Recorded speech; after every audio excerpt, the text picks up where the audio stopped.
Bro Kavin bro ஒரே நிமிஷம் இப்ப சொன்னீங்கல்ல இவன் வந்து பெரம்பூர் இதுல குளத்தூர்ல நிப்பானா, எடப்பாடி தொகுதியில நிப்பானா, அது மாதிரி வந்து கலைஞரும் ஜெயலலிதாவும் வந்து ஒரே தொகுதியில நிக்க மாட்டாங்க.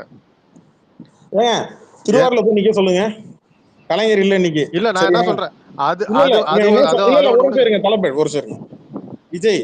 திருவாரூர்ல எங்களுக்கு பயங்கரமான வரவேற்பு இருந்தது. நாங்க வர்றதுக்கு உள்ள சிட்டிக்குள்ள வர்றதுக்கு 3 மணி நேரம் 4 மணி நேரம் வந்து கூட்டம் உள்ள அவ்வளவு குமிஞ்சது, எங்களுக்கு அவ்வளவு ஆதரவு. சரி ரைட்டு, உனக்கு ஆதரவு இருக்குல்ல, இல்ல பார்ப்போம். திருவாரூர்ல அவனை நின்று காட்ட சொல்லுங்க. நான் மறுபடியும் சொல்றேன், அவன் விஜய்க்கு நல்லாவே தெரியும். அதனாலதான் அவன் தேர்ந்தெடுக்கிற தொகுதிகள் பாத்தீங்கன்னா கிறிஸ்டியானிட்டி ஓட்டு எங்க அதிகமா இருக்கோ அங்க நிக்கணும்னு நினைக்கிறான். அவன் கம்யூனிட்டி பேஸ் இல்ல, அவன் ரிலிஜன் பேசஸ் தொகுதியில தான் போய் நிக்கணும்னு நினைக்கிறான். சரி, எங்க கன்னியாகுமரியில போய் நின்னு பாப்போம். கன்னியாகுமரியில கிறிஸ்டின் ஓட்டு நிறைய இருக்கிறீங்க, நின்னாலும் ஒண்ணும் கன்னியாகுமரி இருக்கு கபிலன், கிறிஸ்டின் ஓட்டு இருக்கு. கன்னியாகுமரியில போய் நில்லுன்ற ஓட்டு இருக்குல்ல, நின்னு காட்டு. இல்ல கபிலன் ப்ரோ இல்ல, இப்ப இவரு திரையுடைய உச்சம் தானே. ஏங்க ரஜினிகாந்த் உச்சத்தை விட நீ உச்சம் தானே, செடியோட உச்சம் தானே.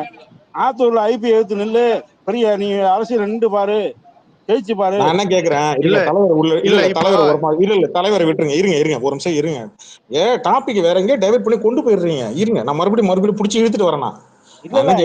நான் விஜய் சொல்றீங்கல்ல, நீங்க விஜய் சொல்றீங்கல்ல இந்த மாதிரி தொகுதியில நிக்கணும்னு சொல்லி, நான் என்ன சொல்றேன்னா ஆத்தூர்ல ஐபி எழுத்து நிக்க சொல்லுங்க. அவன் ஆத்தூர் பக்கம் ஏங்க அவனை கொண்டு போயிட்டு ஆத்தூர் கூட்டுவாங்க, இங்க வாங்க, அவங்க எல்லாம் வரமாட்டாங்க. நான் சொல்றேன் கொஞ்சம் கேளுங்க. நீங்க எல்லாருமே என்ன தெரியுமா தப்பு பண்றீங்க? நீங்க முன்னாடி உங்களுக்கு தெரிஞ்ச அந்த எஸ்டாப்ளிஷ்டான அந்த அரசியலை கொண்டு வந்து நீங்க இந்த கத்துக்குட்டி தற்குறிகிட்ட நீங்க பேசணும்னு நினைக்கிறீங்க. அது அந்த மெத்தடே தப்புன்றேன் நானு. ஏங்க அவன் உங்ககிட்ட இருந்து அரசியல் கிட்டே தெரிஞ்சுப்பா, ஓஹோ அப்ப கம்யூனிட்டி பேஸ்ல இந்த தொகுதியில இந்த கம்யூனிட்டி தான் ஸ்ட்ராங்கா இருக்கு, அது கூட அவனுக்கு தெரியாது. நான் தெளிவா சொல்றேன், கன்னியாகுமரியில போய் கொண்டு போய் நில்லு. சரி, கிறிஸ்டியன்ஸ் வாக்காங்க அதிகமா இருக்குன்னா நீ கன்னியாகுமரி நிக்க வேண்டியதுன்னா நிக்க மாட்டான். ஏன் தெரியுமா? பிஜேபி மண்டலம் நங்கு நங்கு நங்கு நங்கு நங்குன்னு கொட்டும். எப்படியா பிஜேபி நங்கு நங்கு நங்குன்னு மண்டல கொட்டும். ஏன்னா பிஜேபி அதிகமா எனக்கு தெரிஞ்சு கன்னியாகுமரியில தான் அவங்க கொஞ்சம் ஸ்ட்ராங்னு நினைக்கிறேன். பிஜேபி கரெக்டா? இல்ல கன்னியாகுமரியில காங்கிரஸ் பிஜேபி கன்னியாகுமரியில காங்கிரஸ் டிஎம்கேக்கும் ஒரே கூட்டணியில இருந்தா எதுவுமே ஸ்ட்ராங் கிடையாது கபிலம் ப்ரோ. அந்த தொகுதி அவங்களுக்கு தான். இந்த இல்ல இட்ஸ் பட்ஸ் அதெல்லாம் தூக்கி வச்சிருங்க. நாம இப்ப நான் என்ன கேக்குறேன், இவன் கம்யூனிட்டி பேஸ் உள்ள இருக்க ஆளுங்க இவன்கிட்ட இல்ல, ஓப்பனா சொல்லணும்னா இல்ல. ஒண்ணு. ரெண்டாவது, ரிலிஜியன் பேஸ் பண்ணி தான் இவன் போய் நிக்கணும். ஆனா எங்க மெஜாரிட்டி எங்க மைனாரிட்டி ஓட்டு இருக்குன்னு இவனுக்கு இன்னும் அது கூட தெரியாது. அதுவே இல்ல கடன் வாங்கிட்டு தான் அவன் செஞ்சுட்டு இருக்கிறான். ஓப்பனா சொல்லணும்னா ஜான் ஆரோக்கியசாமி இருக்கிற வரைக்கும் எனக்கு பயம் இல்லை. இவன் ஆதவர்ஜுனா இருக்கிற வரைக்கும் எனக்கு கவலையே இல்லை. ஏன்னா நம்ம செய்ய வேண்டியதை கூட இருந்தே அவன் நல்லா செய்வான், அது நல்லா தெரிஞ்சு போச்சு. இன்னும் பாருங்க, ஒரு போராட்டத்துக்கு உட்காந்து நீ ரஜினி பேரை இழுத்த அவன் கங்கணம் கட்டி எனக்கு தெரிஞ்ச ஆஃப்லைன்ல இருக்கிற எல்லா ரஜினி ரசிகர் மட்டும் போய் சேர்ந்துருச்சு. அவன் ரஜினி ரசிகர் களத்துல இறங்கி அதை தான் நேற்று அந்த தந்தி டிவில சொன்னான். அது முக்கியமான பாயிண்ட். அதனாலதான் அந்த பாயிண்ட்டை நான் கட் பண்ணி எடுத்து போட்டேன். என் தலைவன் கட்சி ஆரம்பிக்கல, ஆனா கட்டமைப்புலாம் உருவாக்கி வச்சுட்டு தான் போனாப்புல அரசியல் வேணாம் அப்படின்ட்டு. ஓகேவா? அந்த கட்டமைப்பு அப்படியே தான் இருக்கு. அது அப்படியே ரஜினி மக்கள் மன்றமா இருக்கு, மக்கள் சேவை செய்யறதுக்கு மையமா இருக்கு. ஓகேவா? அது அப்படியே நாளைக்கு வந்து உன் கட்சிக்கு வேலை செய்யணும், உன் கட்சிக்கு எதிராக நின்று வேலை செய்யணும்னா அவன் யாருக்கு வேணாலும் எடுத்து வேலை செய்வான். அது திமுகவும் இருக்கும், அதிமுகவும் இருக்கும், இல்லை எந்த நாம் தமிழர் இருக்கும், இல்லை வந்து ஏதோ ஒரு கட்சிக்கு அவன் இறங்கி வேலை செய்வான். ஆனால் விஜய்க்கு மட்டும் வேலை செய்ய மாட்டான். விஜய்க்கு எதிராக தான் வேலை செய்வான். இது கலை யதார்த்தம். உனக்கு ஒரு கட்டமைப்பு எதிராக இருந்தாலே உனக்கு ஆப்பு உறுதி. உனக்கு ஒண்ணு இல்ல, ரெண்டு இல்ல, ஊரே ஒண்ணு கூட எதிரா நிக்குது. நீ எங்க இருந்து ஓட்டு வாங்குவ? நீ யாரும் எந்த கம்யூனிட்டி பேஸ் ஓட்டு வாங்குவேன்? அப்புறம் நான் எடுப்பேன் 1038 ஜாதி பேரையும் எடுப்பேன். என்ன நீ எந்த கம்யூனிட்டி பேஸ் பண்ணி நீ ஓட்டு எடுப்ப? எந்த ரிலிஜன் பேஸ் பண்ணி, எந்த ரிலிஜனுக்கு நீ இதுவரைக்கும் ஆதரவு கொடுத்துருக்கிற, இல்ல அவங்களுக்கு ஆதரவா நீ பேசிருக்கிற? எந்த சாதிக்காரனுக்கு நீ ஆதரவா நின்று பேசிருக்கிற? அவன் அஜித் கொலை வழக்கு அதை எடுத்துட்டு வருவாங்க. இன்னும் எவ்வளவோ இருக்கு, ஜாதி படுகொலைகள் நடந்து நிறைய விஷயங்கள் இருக்கு, எடுத்துட்டு வந்து கேட்பாங்க. அந்தந்த ஊர்ல நீ என்ன பண்ணுவ? நீ அங்க போய் உட்காந்துக்கிட்டு பேச முடியுமா உன்னால? போயிட்டு எனக்கும் திமுக தான் போட்டியம்ப கொண்டாடி வச்சு வாழ உங்க வக்கிரு கடை அவங்க கேட்பான்.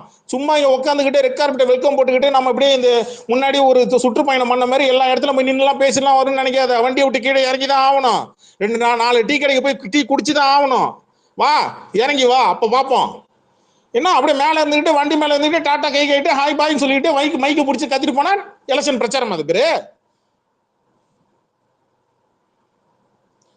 கபிலன் ப்ரோ 60 அதே வயசு. மாதிரி அதே மாதிரி இப்போ டிஎம்கே கூட்டணி இருக்குன்னா அவங்க வந்து ஒரு விசிகே கேண்டிடேட்டா இருக்காங்கன்னா அவங்க கிட்ட பணம் இல்லைன்னா டிஎம்கே கட்சி செலவு பண்ணும் தேர்தல் செலவை.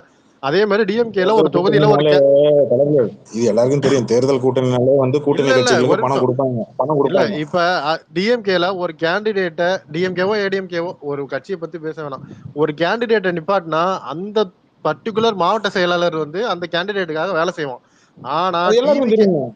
இல்ல ஆனா டிவிகேல வந்து அப்படி கிடையாது. என்னன்னா இப்ப நான் இப்ப இந்த ரீசெண்டா நாகப்பட்டினம் மாவட்ட செயலாளர் இந்த சுகுமார்னு ஒருத்தன் வந்து அந்த வந்து நான் வெட்டிடுவேன், வெட்டி மூளையை எடுத்து வெளில போட்டுருவேன், கல்ல கட்டி கடல்ல இறக்கிறோம்னு ஒருத்தன் ஆமா பேசின. ஆமா ஆமா ஆமா. பணம் அங்க வந்து போடலையும். என்ன பிரச்சனைனா நாகப்பட்டினம் தொகுதியில வந்து ஒரு லேடி டாக்டரை வந்து நிப்பாட்டுறான் கேண்டிடேட்டா. அதுகிட்டதான் அந்த பணம் இருக்குன்னு சொல்லிட்டு ஒரு 10 கோடி செலவு பண்ணக்கூடிய ஆளா பார்த்து நிப்பாட்டுறான்னு வைங்க. ஆனா அவ யாருன்னு அந்த விஜய் ரசிகர்களுக்கு யாருக்குமே தெரியாது. அந்த லேடி டாக்டர் யாருன்னு யாருக்குமே தெரியாது.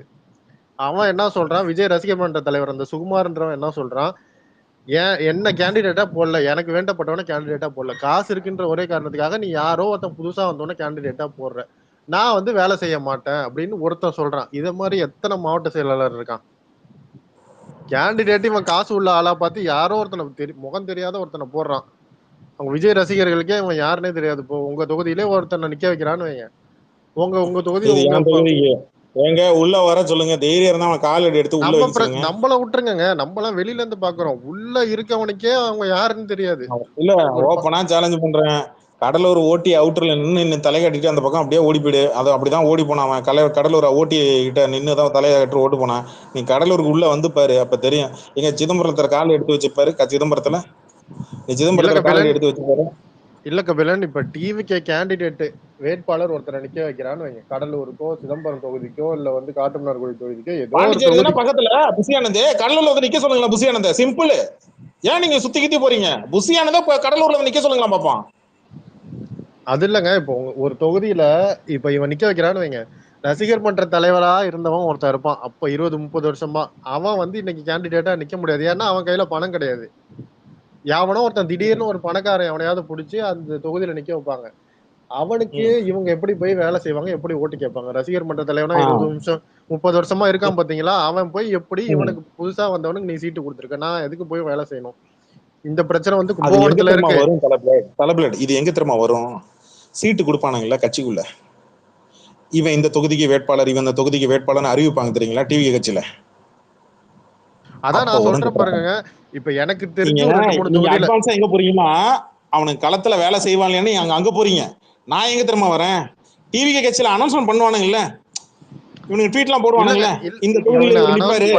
இப்ப எனக்கு தெரிஞ்சு ஒரு 2-3 தொகுதியில நான் சொல்றேன், நாகப்பட்டினத்துல ஒரு லேடி டாக்டர் அதுக்கு வந்து எம்எல்ஏ கேண்டிடேட்டுக்கு சீட்டு கொடுக்குறானுங்க. ஏன்னா அவங்கள்ட்ட பணம் இருக்குன்னு அவங்கள்ட்ட கொடுக்குறாங்க. அப்ப 20-30 வருஷமா ரசிகர் மன்றத்துல இருந்தவன் எவனுமே போய் அந்த பொம்பளைக்கு ஓட்டு கேட்க மாட்டான். புரியுதுங்களா? ஏங்க ஒரு விஷயம் சொல்றேன் கேளுங்க. நீங்க சொன்னது சரிதான். ஆனா இன்னொரு விஷயம் கேளுங்க. இதுக்கு முன்னாடி பொறுப்பாளர்கள் போட்டதுலயே வந்து ஏகப்பட்ட பிரச்சனை இருக்கு. அந்த தூத்துக்குடியில இருந்து வந்தாங்கல்ல அஜீதா, அவங்க எல்லாம் வந்து ஏன் காருக்கு முன்னாடி போனாங்க? உங்களுக்கு புரிஞ்சிருக்கும்னு நினைக்கிறேன். அது மாதிரி ஒவ்வொரு மாவட்டத்திலையும் அது மாதிரி ஒவ்வொரு மாவட்டத்திலையும் ஏகப்பட்ட பிரச்சனை இருக்கு. இன்னும் பொறுப்பாளர்கள் போட்ட பிரச்சனையும் அந்த மாவட்ட செயலாளர்கள் போட்ட பிரச்சனையுமே பொறுப்பாளர் போட்டதே பிரச்சனை நிறைய போயிட்டு இருக்குங்க. பொறுப்பாளர் போட்டது நான் சொல்ற விஷயம் கேளுங்க. நீங்க எங்க போறீங்கன்னா இவங்க ஒரு வேட்பாளர் கேண்டிடேட் அறிவிச்சு அந்த கேண்டிடேட் வந்து அந்த தொகுதியில நிப்பாட்டி அவங்க இருக்கிறவங்க எல்லாம் அதுக்கு எதிராக சப்போர்ட்டா வேலை செய்வானா இல்லையான்னு டவுட் தான் அப்படின்னு சொல்ல வரீங்க. கரெக்டா? ஒரே மேட்டர் தான் நீங்க திருப்பி திருப்பி சொல்றீங்க.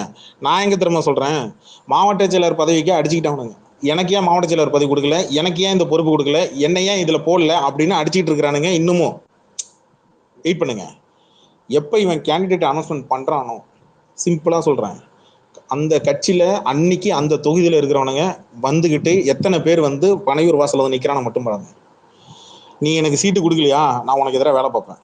நான் ஆப்போசிட்ல இருக்கிறவனுக்கு ஆப்போசிட்ல அந்த தொகுதியில யார் அங்க ஸ்ட்ராங்கா இருக்கிறானோ அவனுக்கு நான் வேலை பார்ப்பேன், உனக்கு நான் வேலை பார்க்க மாட்டேன்.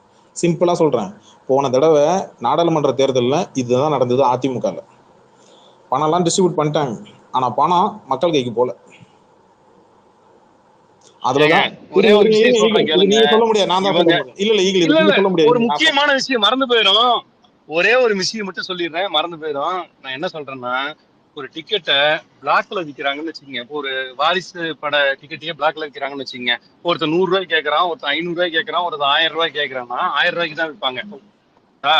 அது மாதிரி இப்ப எல்லா விஷயமும் ஏலம் அப்படின்னு போகும்போது எல்லா இடத்துலயும் மோசமா போகும். ரெண்டாவது, எனக்கு பொறுப்பு கிடைக்கல, எனக்கு வந்து சீட்டு கிடைக்கல அப்படிங்கும் போது யார் ஆப்போசிட்ல இருந்தாலும் அவன் நீ அங்க போனா என்னடா ஒரு 1 லட்ச ரூபா சம்பாதிப்பியா, இந்த 2 லட்ச ரூபா வச்சுக்கும் போது அவன் அத்தனை பேரையும் கூப்பிட்டு வந்து யார் எதிர்த்தரப்புல இருந்தாலும் அவனுக்காக வேலை செய்வான். போதுங்களா?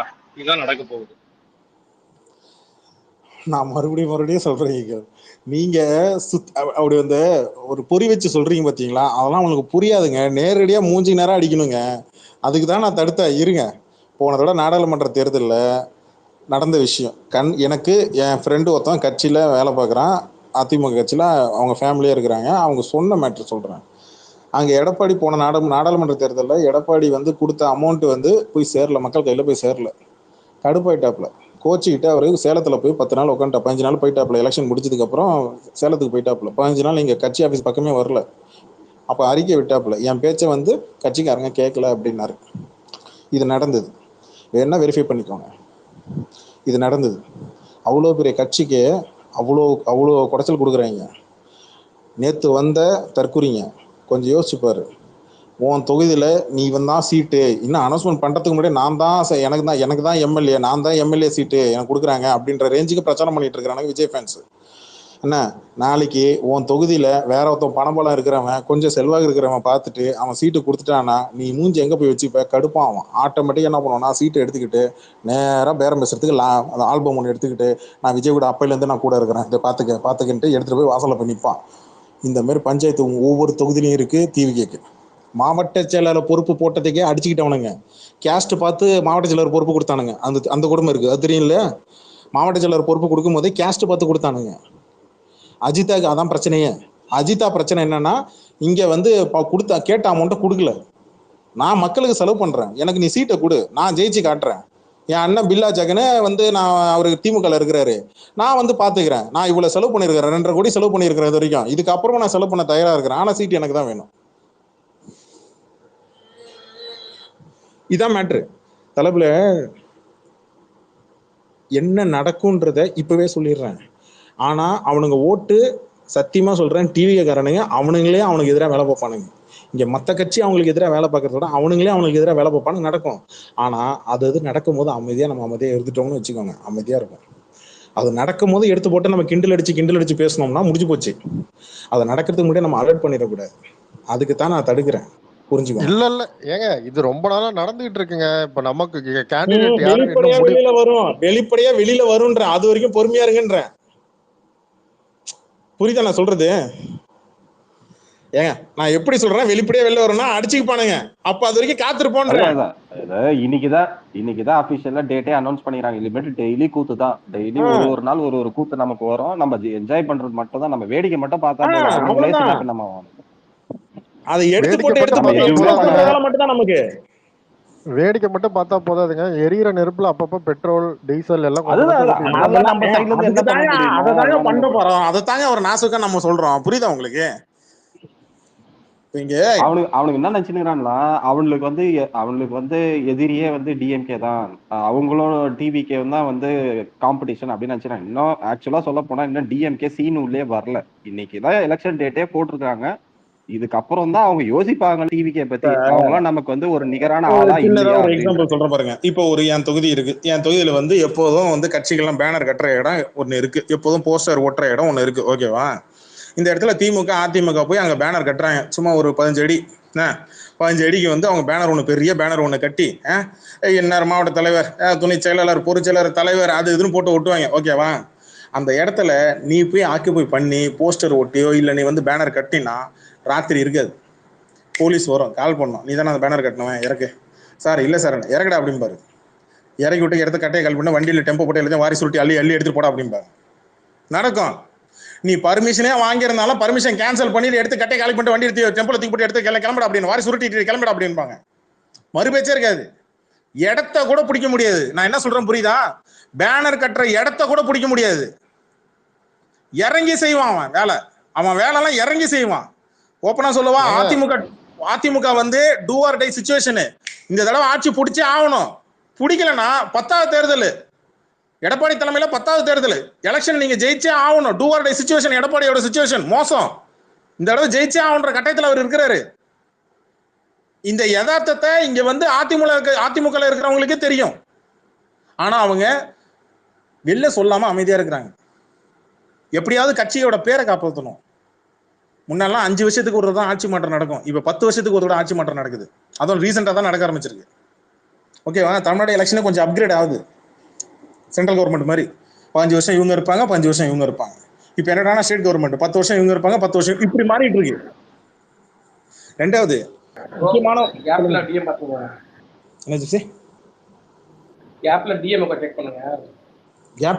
ஓகே.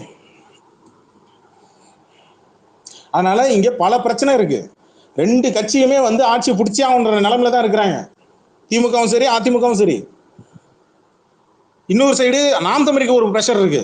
இத்தனை வருஷம் கட்சி ஆரம்பிச்சு நம்ம வந்து இன்னும் ஒரு எம்எல்ஏ சீட்டு 2 எம்எல்ஏ சீட்டு இந்த இடம் நம்ம வாங்கலன்னா என்ன ஆகுது? ஏன்னா போன தடவை அவங்க கட்சியில ஒரு பிரச்சனை ஒண்ணு வந்துச்சு. இதுக்கு நடுவுல இது வந்து உள்ள வந்து வண்டி சுட்டு போத்தாது.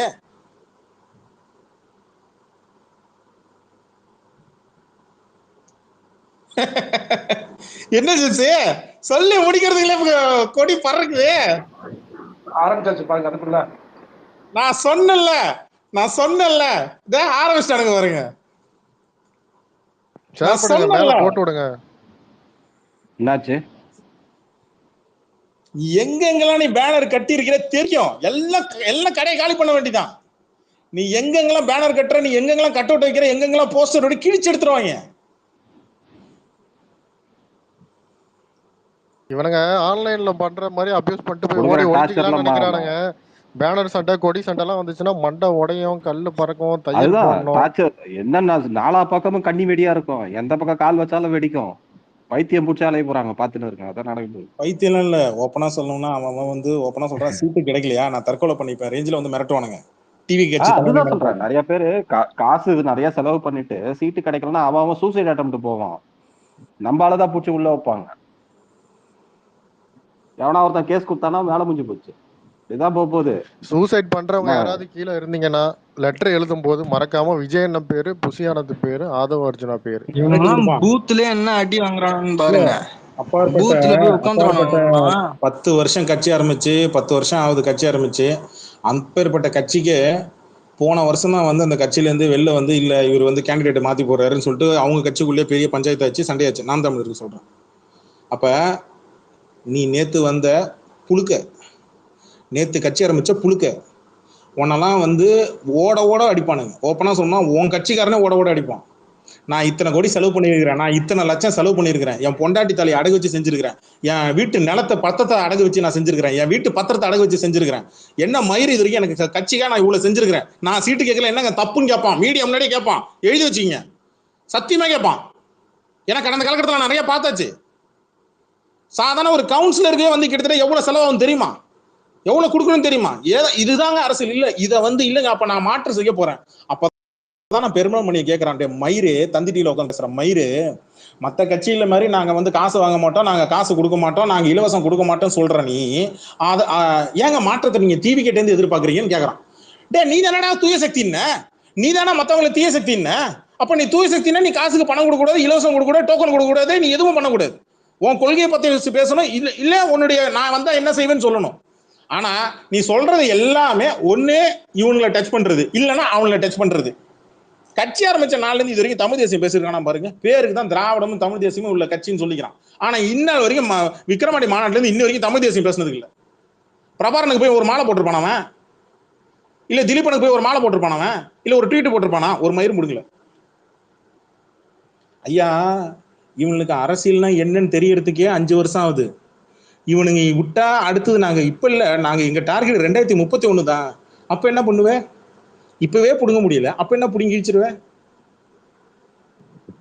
இல்ல குமார், இந்த ஒரு நைட்டு தாண்டியா பாப்போம்னு சொல்லுவாங்கல்ல புதுப்பேட்டை படத்துல, அந்த மாதிரி இவனுங்க இந்த ஒரு எலெக்ஷன் தாண்டினாதானே உண்டு.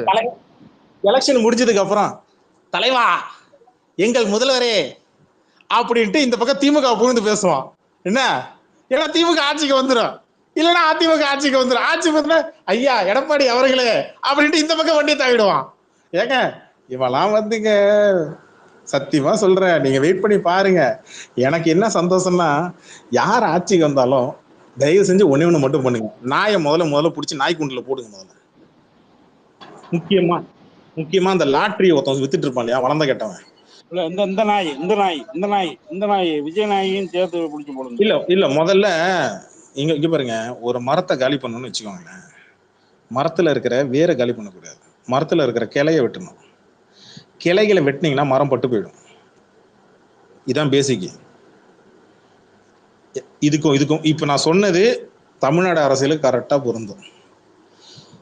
மரத்துல ஒரு குடும்பத்தை கெடுத்து பிள்ளை குட்டியை கெடுத்து நீ என்னடா அரசியல் பண்ண போற?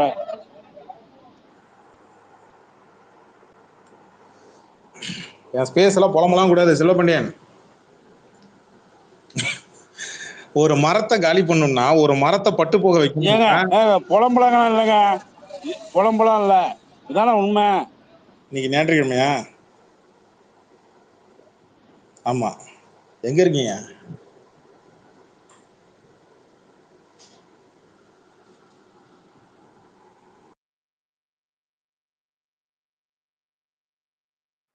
ஸ்மைலி போட்டுட்டார், சம்பளம் தெரிவித்துட்டார்.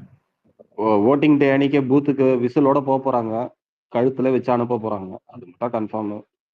விசில் அடிச்சுனே உள்ள போறாங்க, ஓட்டர் ஐடியை பிடிக்கின்னு அனுப்ப போறாங்க. போயிட்டு இல்ல அன்னைக்கு மே 4 வந்து டேக் வந்து மே 4 அண்ணனுக்கு பால், இதான் டேக். இல்ல இதுக்கு நம்ம ஒரு தனிப்பட்ட குழு வைக்க போறோம். அந்த குழு வந்து ஒரு பிளானிங் ஒன்று பண்ணணும். அதாவது பக்காவா இருக்கணும்.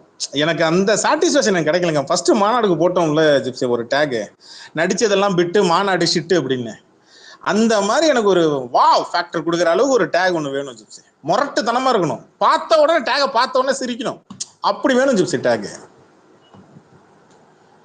அந்த டேக் போடணும்னு மற்றவங்களுக்கு ஆசை தூண்டணும், எச்சி ஊறணும், அந்த மாதிரி. அண்ணங்கிட்டே டேரக்டா கேட்டுலாம். இன்னொன்னு கேக்குறேன், எல்லாருமே யோசிச்சுங்க.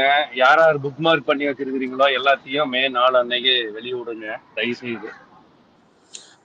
அப்ப நான் ஒண்ணு கேக்குறேன், 2 வருஷத்துக்கு 1 வருஷத்துக்கு முன்னாடி உங்களுக்கு எங்கள்கிட்ட வாக்கு கொடுத்தீங்களே ஈகிள், இல்ல சரியான நேரத்துல வீடியோ இறங்கும் அது இறங்க அது வருங்க, கண்டிப்பா வருங்க, வெயிட் பண்ணுங்க. ஐயா என்னையா 30 நாள் தான் இருக்கு ஐயா, எங்களுக்கு படையப்பாள லெட்டர், இந்த படையப்பாள லெட்டர் ரமேஷ் கண்ணாட்ட கொடுக்குறேன்னு இன்னும் வரவே இல்லை.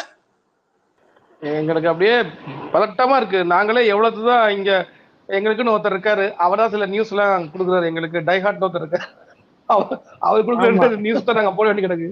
அதாவது தயவு செஞ்சு ஏதாவது விடுங்க, வீடியோவா விடுங்க எங்களுக்கு. எப்ப வர்றீங்க? இன்னுமா எலெக்ஷன் டேட்டே அனௌன்ஸ் பண்ணிடுச்சு. சரி, இந்த எலெக்ஷன் நான் ரூல்ஸ் அதை படிக்கணும், அந்த ரூல்ஸ் ஒன்று பார்த்துருவோம். எல்லாருக்கும் அந்த ரூல்ஸ் முடிஞ்சா நான் ஏதாவது ஹைலைட் பண்ணி வெளில காட்டுறேன். நமக்கு சம்பந்தப்பட்ட இப்பவே எனக்கு புரியல கபிலன். இப்போ இவங்க இந்த இது பண்றாங்கல்ல, இப்போ தேர்தலுக்கு கூட்டம் எல்லாம் வைப்பாங்கல்ல, அங்க கூட கொடிய கூடாதா? இப்ப தேர்தல் கமிஷன் வந்து எங்கன்னா, இப்ப கவர்மெண்ட் சென்ட்ரல் கவர்மெண்ட் இப்ப இந்த டெலிகாம் கட்ட இது இருக்கும், போஸ்ட் கம்பம் இருக்கும், அவங்க சில வாங்கினாங்களோ அங்க மட்டும் தான். ஆமா இருங்க, அந்த இவரு மெட்ராஸ் பையன் அனுப்பி விட்டாப்ல, அதை நான் படிக்கிறேன். அதுல முக்கியமான அம்சங்கள் ஏதாவது இருக்கும். இந்த எலெக்ஷன் ரிசல்ட்டுக்கு அப்புறம் விஜய் ஃபேன்ஸ் கத்துருவானுங்க, தமிழ்நாடே எங்க அண்ணனை வந்து இது பண்ணிடுச்சு, தமிழ்நாடே தவற விட்டுட்டு அண்ணன், அந்த கதறலுக்கு தான் நான் வெயிட் பண்ணிட்டு இருக்கேன். இவனுங்க எப்படி கதற போறானுங்க. ஆமா, இவனுக்கு பெரிய தமிழ்நாடு தவறு. அதெல்லாம் கதற மாட்டாங்க ஜி. எலெக்ஷன் முடிஞ்ச உடனே ஜனநாயகன் பத்தி பேச ஆரம்பிச்சிரும். அவன் யாரு? ராம்குமார் தான் என்ன கதருவான்னு அதுக்கு தான் வெயிட்டிங். அவன் தாங்க ஃபர்ஸ்ட் டிஎம்கேக்கு ரிட்டர்ன் ஆகும். அவன் தாங்க மினிமம் 50 பேராவது தீக்குளிக்க மாட்டாங்க. தீக்குளிக்கிறது 50 பேரு. ஏங்க நீங்க வேற செத்தா கூட பரவாயில்ல, விஜய் செத்தா பரவாயில்ல. ஏங்க தீக்குளிக்கிறத பத்தி யார் சொன்னது? அவன் எதையாவது குடிச்சிட்டு போறான். எனக்கு என்ன ஒரே ஒரு சந்தோஷம் இல்ல, எனக்கு வந்து என்னன்னா, அந்த கட்சி நாசமா போனா போதும், அந்த கட்சி தலைவன் நாசமா போகணும், அவ்வளவுதான். இதுல இன்னொரு கூத்து வேற இருக்கும். ஏன்னா ஜனநாயகன் படத்துல ஃபுல்லா பொலிட்டிக்கல் பஞ்சா வச்சு க்ளோஸ் பண்ணிருப்பாரு படத்தை. இப்ப படம் ரிலீஸ் ஆகலையா, ஏங்க படம் கட்சியே எலெக்ஷனுக்கு அப்புறம் விடுங்க, ரிலீஸ் ஆகுமா, விஜய் நாசமா போகணுங்க, அந்த விஜய் பொலிட்டிக்கல் நாசமா பஞ்ச் போகணுங்க, எல்லாமே என்ன ஆயிடும்னா இதாங்க எங்களுக்கு. அவருக்கு வந்து காமெடி பீஸ் ஆயிடும். அது எல்லாமே வந்து பஞ்சுக்கு பதிலா வந்து அதுவே வந்து அவருக்கு பேக் ஃபயர் ஆயிடும். ஓகே, எல்லாமே படிச்சிடுறேன். பண்ணாயிடும். ரூல்ஸ் அண்ட் ரெகுலேஷன் படிச்சிடுறேன், கேட்டுக்கோங்க. விளம்பரங்களை அகற்றுவதற்கான காலக்கெடு. அனுமதியற்ற தேர்தல் விளம்பரங்கள், விளம்பர பலகைகள், புகைப்படம், சுவரொட்டிகளை, சுவர் எழுத்துக்கள், சின்னங்கள் மற்றும் கொடிகள் அகற்ற வேண்டிய காலக்கெடு. அரசு இடங்கள் தேர்தல் அறிவிக்கப்பட்ட 24 மணி நேரத்துக்குள் என்ன அரசு இடங்கள் கவர்மெண்ட் இடத்துல எங்கேயுமே இதெல்லாம் பண்ணக்கூடாது. பிரச்சாரங்கள், சுவரொட்டிகள், போஸ்டரு, பேனர் கட்டுறது, இந்த இழவெல்லாம் இருக்கக்கூடாது, தூக்கி அடாச்சு ஓடிடணும். பொது இடங்கள் ரயில் நிலையம், பேருந்து நிலையங்கள், விமான நிலையங்கள், ரயில்வே பாலங்கள், சாலைகள், அரசு பேருந்துகள், மின்சார ஜிப்சி. இப்போ அந்த வீடியோல பாத்தீங்கன்னா தெரியும், இதுக்கு அந்த கரண்ட் கம்பம் கிட்ட தான் எடுத்திருப்பானுங்க, நீ பாத்திருப்பீங்க. தொலைபேசி கம்பங்கள், அது அந்த பேனர் ஒன்று எடுத்தான் இல்லையா, அது போஸ்ட் டெலிபோன் கம்பம். அது 48 நேரத்துக்குள்ள எடுத்துடணும். தனியார் இடங்கள்ல 72 நேரத்துக்குள்ள எடுத்தாகணும். அடுத்தது அரசு கட்டிடங்கள் மற்றும் அரசு வாகனங்கள் கட்டுப்பாடுகள். தேர்ந்தெடுக்கப்பட்ட மக்கள் பிரதிநிதிகள், எம்எல்ஏ, எம்பி அலுவலகங்களை பூட்டி பொதுப்பணித்துறை வசம் சாவி ஒப்படைக்கப்பட வேண்டும். இது கவர்மெண்ட்டுக்கான இது ரூல்ஸ். அரசு அலுவலகங்கள் மற்றும் அரசு இணையதளங்கள், புகைப்படங்கள், செய்திகள். தேர்தல் நடத்தை விதிமுறைகள் அமல்படுத்தப்பட்ட நாள் முதல் எந்த ஒரு அரசு அலுவலகத்திலும் அரசியல் சார்ந்த படங்கள், காலண்டர்கள், இப்ப கவர்மெண்ட் ஆபீஸ் எல்லாம் பார்த்திருப்பீங்க, பின்னாடி சிஎம் போட்டோ, கட்சி போட்டோ, கலைஞர் போட்டோ, இந்த பக்கம் ஸ்டாலின் போட்டோ இருக்கும். ஏன்னா அவங்க கட்சியில அவங்க தான் வைப்பாங்க இல்லையா, அவங்க ஆட்சியில் அவங்க தான் வைப்பாங்க. இது அதிமுக வந்துச்சுன்னா எம்ஜிஆர், அந்த அம்மா ஜெயலலிதா போட்டோ வரும், அப்புறம் எடப்பாடி போட்டோ வச்சிருவாங்க. இந்த போட்டோ இப்போ எடுத்தாகணும் எல்லாத்தையும். அரசு இணையதளங்கள் மற்றும் கட்டிடங்கள் உள்ள அமைச்சர்கள் அல்லது அரசியல் தலைவர்கள் புகைப்படங்கள் மற்றும் சாதனைகள் குறித்த செய்திகளை நீக்க வேண்டும் அல்லது மறைக்க வேண்டும். குடியரசுத் தலைவர், ஆளுநர் மற்றும் மறைந்த தலைவர்கள், காந்தி, இந்திரா காந்தி, பட்டேல் போன்றோர் படங்களை காட்சிப்படுத்த விலக்கு அளிக்கப்பட்டுள்ளது. சென்ட்ரல் கவர்மெண்ட் பாத்தீங்களா. சமீபத்தில் மறைந்த தலைவர்களை தவிர்த்து மற்ற மறைந்த அரசியல் தலைவர்கள் படங்களை காட்சிப்படுத்தலாம். இது குறித்து விதிமுறைகளை தலைமை தேர்தல் அதிகாரிகள், சிஇஓ மற்றும் மாவட்ட தேர்தல் அதிகாரிகள், டிஇஓ தேர்தல் அறிவிக்கப்பட்ட 24 மணி நேரத்துக்குள் நடைமுறைப்படுத்த வேண்டும். 4 திட்டங்கள். துறை சார்ந்த நலத்திட்ட விழாக்கள் நடத்திட அனுமதி இல்லை. சிறப்பு மருத்துவ சிகிச்சை மற்றும் கால்நடைகள் மருத்துவ சிகிச்சைகள் போது விளம்பர பேனர்கள் வைத்திருக்க கூடாது. எனக்கு என்னன்னா, ஆன்லைனுக்கு இதுல விதிவிலக்கு ஏதாவது இருக்கா? திட்டங்கள் செயல்படுத்துவதற்கான ஆன்லைன்ல தேர்தல் ஆணையத்தில் மீடியான்னு வரும் போல, அதெல்லாம் இதுவும் அடங்கும். அதான் ஸ்க்ரால் பண்ணிட்டு இருக்கிறேன். பணி நியமனங்கள் கட்டுப்பாடுகள், தேர்தல் தொடர்பான அதிகாரிகளை இடமாற்றம் செய்ய தடை, எம்பி, எம்எல்ஏ தொகுதிக்கு பொது நிதியில் விளம்பர வெளியிடுதல். ஆன்லைனுக்கு இதுல எதுவுமே இல்லையா? அப்பா, பள்ளி மைதானங்கள் பிரச்சாரத்துக்கு பயன்படுத்துதல் விதிமுறைகள். கல்வி செயல்பாடுகள், பள்ளிகள் மற்றும் கல்லூரிகள் கல்வி அட்டவணை அல்லது வகுப்பு எந்த வகையிலும் பாதிக்கப்படக்கூடாது. பள்ளி நிர்வாகத்தின் அனுமதி மைதானத்தை பயன்படுத்துவதற்கு சம்பந்தப்பட்ட பள்ளி நிர்வாகத்திடம் இருந்து முறையான அனுமதி பெற வேண்டும். பள்ளி நிர்வாகத்தின் அனுமதி துணை கோட்ட அலுவலரிடமிருந்து division officer, sub division officer உரிய அனுமதி பெற வேண்டும். மைதானங்கள் முதலில் வருபவருக்கே முன்னுரிமை. எந்த ஒரு அரசியல் கட்சியும் இத்தகைய மைதானங்களை தனது சொந்த கட்டுப்பாட்டிற்குள் கொண்டு வரவோ அல்லது முன்னுரிமை பெறவோ கூடாது. அனைத்து கட்சிகளும் சம வாய்ப்பு வழங்கப்பட வேண்டும். இதுல ஆன்லைனுக்கு எதுவுமே இல்லையா? ஏன் தெரியல, யாராவது கட்சிக்காரங்க கேளுங்க. அவங்க ஆன்லைன்ல என்ன ப்ரோ பண்ண முடியும்? ஆன்லைனுக்கு என்ன ரெஸ்ட்ரிக்ஷன் கொடுக்க முடியும் உங்களால? இப்ப வந்து ஆன்லைன்ல வந்து கிட்டத்தட்ட அதுவும் வந்து இன்னைக்கு தேதிக்கு வந்து அதுவும் one of the part of the பிரச்சனை கேம்பெயின் தானடா. அதுக்கு போறது அதுவும் கேம்பெயின் தானே. ஆமா, அது போடலாமே. இப்ப நீங்க பிரச்சாரம் பண்ற மாதிரி தானே, அதுக்கு அந்த கணக்குல தானே வரும். கணக்குல வரும்டா. ஆனா வந்து இப்ப அந்த பிரச்சாரங்கள் கணக்குன்னா சும்மா சாதாரணமா நாங்க இப்படி பண்றோம் அதை பண்றோம்னு மட்டும் கிடையாது. இப்ப மத்த கட்சிகளை பத்தி அவதூறு பரப்புனா என்ன பண்றது? இப்ப மத்த வேட்பாளர்களை பத்தி அவதூறு பரப்புனா என்ன பண்றது? இப்ப ஒரு வேட்பாளர் இருப்பாரு, அந்த வேட்பாளர் வந்து கேண்டிடேட்டா இருந்திருப்பாரு, இல்ல கேண்டிடேட்டா இப்ப இருக்கிறாரு. அவர் ஏதோ முன்னாடி ஏதோ பழங்காலத்துல ஏதோ ஒரு தவறு செஞ்சிருப்பாரு, அதுக்கு குற்றம் சாட்டப்பட்டிருக்கலாம், இல்ல அந்த குற்றம் நிரூபிக்கப்பட்டு வந்திருக்கலாம். இப்ப அவங்கள வந்து நீங்க வந்து இல்ல பாத்தீங்களா கேஸ் இருக்கு பாத்தீங்களா, இவருக்கு வந்து எப்படி சீட்டு கொடுத்தாங்கன்னு சொல்லி போய் பிரச்சாரம் பண்ணி அந்த கேண்டிடேட்டுக்கு எதிராக நெகட்டிவ் பிரச்சாரம் பண்ணாங்கன்னா என்ன பண்றது? அவர் எப்படி தடுப்பாரு? அவருக்கு ஆன்லைன்ல என்ன நடக்குதுன்னே தெரியல. இது தேர்தல் ஆணையம் எப்படி எடுப்போம்?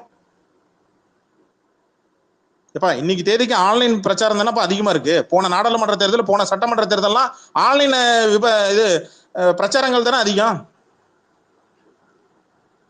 ஆன்லைன் ஒரு பக்கம், ஆஃப்லைன் ஒரு பக்கம் தானே. பிரச்சாரம் கரெக்டா யூஸ் பண்ணுங்க. இல்ல டங்கு ஸ்லிப் ஆச்சு. நானும் இல்ல யாரோ சொல்லி நினைச்சேன், கண்டுபிடிக்க மாட்டேன்னு நினைச்சேன். டங்கு ஸ்லிப் ஆயிடுச்சு. ஓகே பாஷா பாய், நான் புரியுதா சொல்றது? புரியுதா?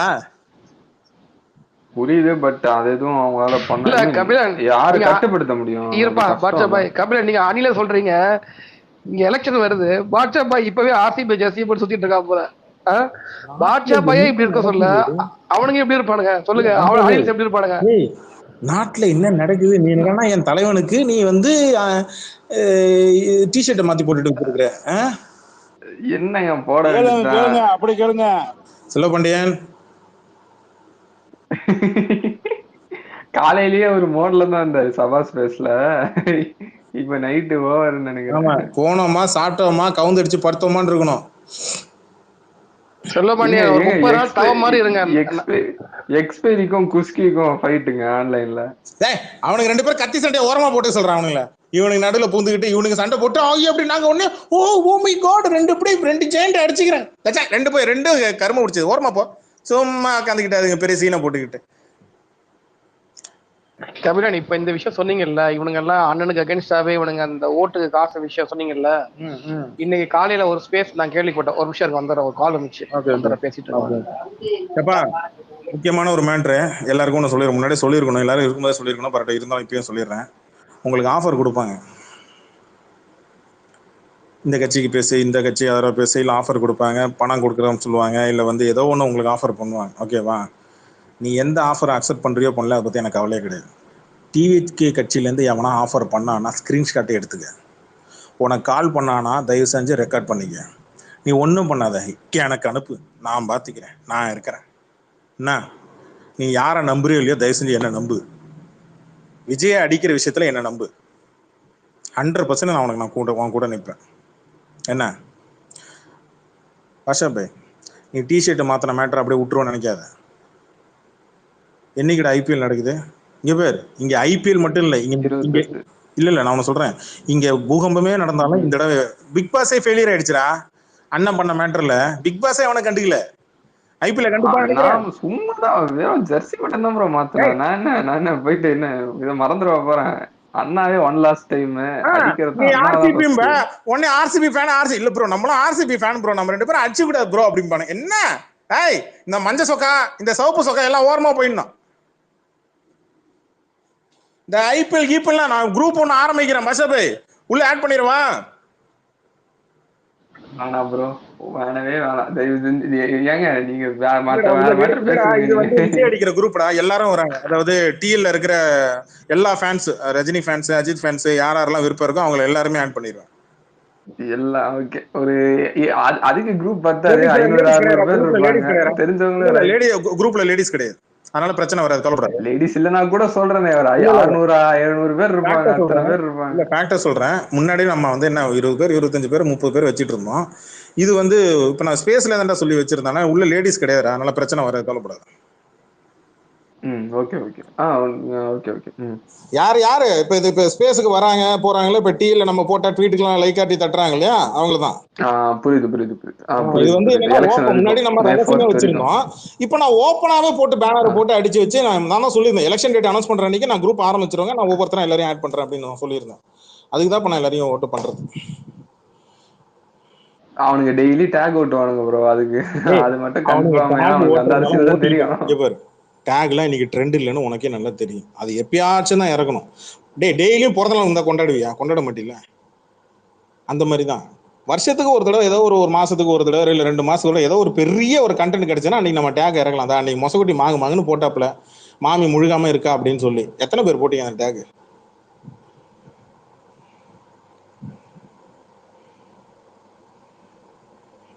கொடுக்குறேன்பா, இப்பதான் பார்த்தேன். அண்ணா கோர்ட்டுக்கு டைவர்ஸ் கேஸ் ஏப்ரல் 20, எலெக்ஷன் 23. அது என்ன வேணே பண்ணாங்களா? இசிஐ அது கடவுள் கொடுக்க